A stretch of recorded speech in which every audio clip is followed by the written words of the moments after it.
claro y raspado.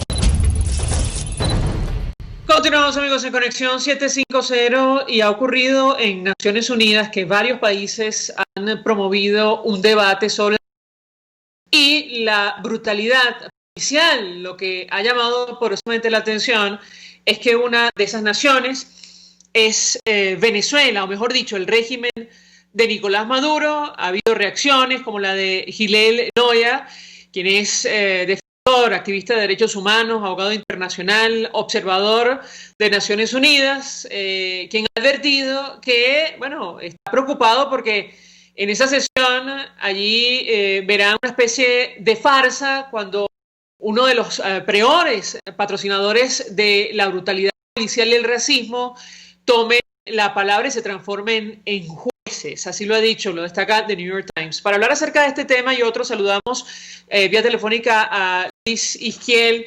Él es abogado, además conoce perfectamente este tema, criminalista, profesor de criminología en la Universidad Central de Venezuela. 1.000.000 de gracias por atendernos. Buenas tardes.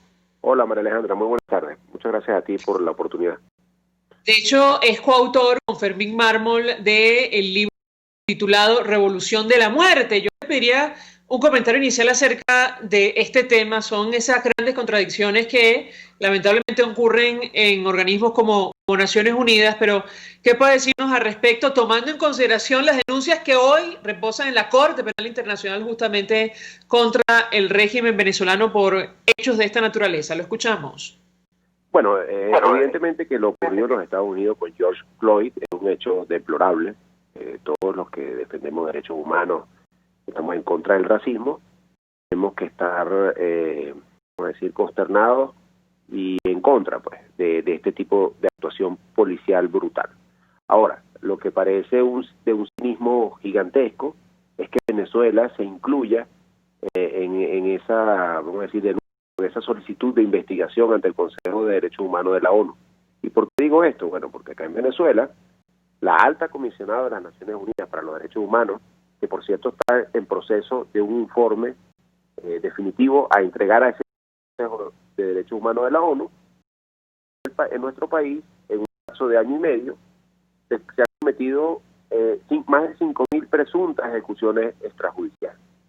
Y cuando vamos a ver quiénes son las víctimas de esas presuntas ejecuciones extrajudiciales en Venezuela, que muchísimas de ellas no son presuntas, sino reales, pero estamos hablando de un número gigantesco, de miles de ellas, son hombres jóvenes pertenecientes a los sectores populares de nuestro país, es decir, principalmente en los barrios, en los sectores empobrecidos de Venezuela, y muchos de ellos, María Alejandra y amigos, trigueños, la gran mayoría, y muchos de ellos también de color, de piel, raza negra, de color.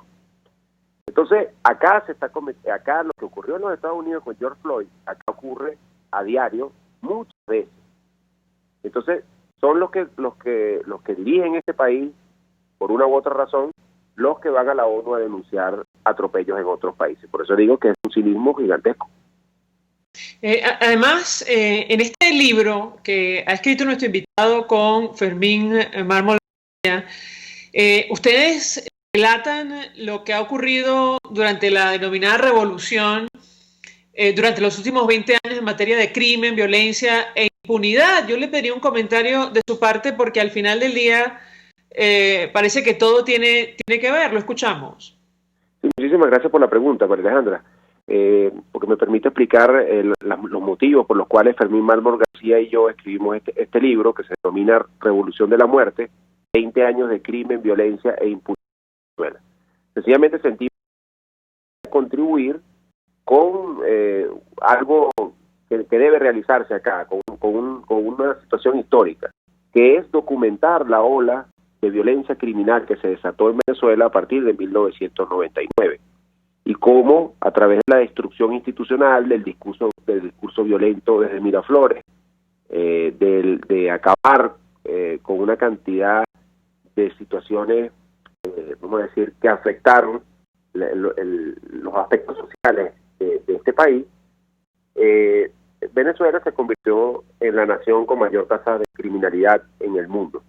Allí nos paseamos por la destrucción del sistema policial y sus consecuencias, la destrucción del sistema de justicia, y la obsecuencia de magistrados, jueces y fiscales a un partido político, el pranato carcelario, lo que son las escuelas, universidades del crimen y todos los problemas sociales que conllevan a muchos jóvenes a incursionar en el camino delictivo. El libro está lleno de estadísticas, de cifras, de organismos nacionales, organismos internacionales, está lleno también de las causas, explicamos las causas de la criminalidad en Venezuela.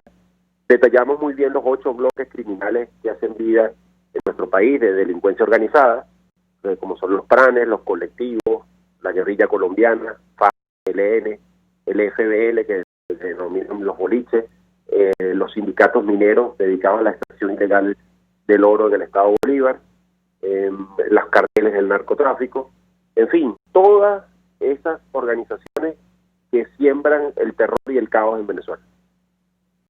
Ahora, yo tengo que preguntarle, a propósito que menciona este tema, su opinión, análisis acerca del impacto que podría tener la extradición de una figura como el empresario Alex Saab, agente del régimen de Nicolás Maduro, quien fue detenido en Cabo Verde por investigación abierta en los Estados Unidos. A él se le señalan de distintos delitos, está incurso en distintas investigaciones en varios países del mundo.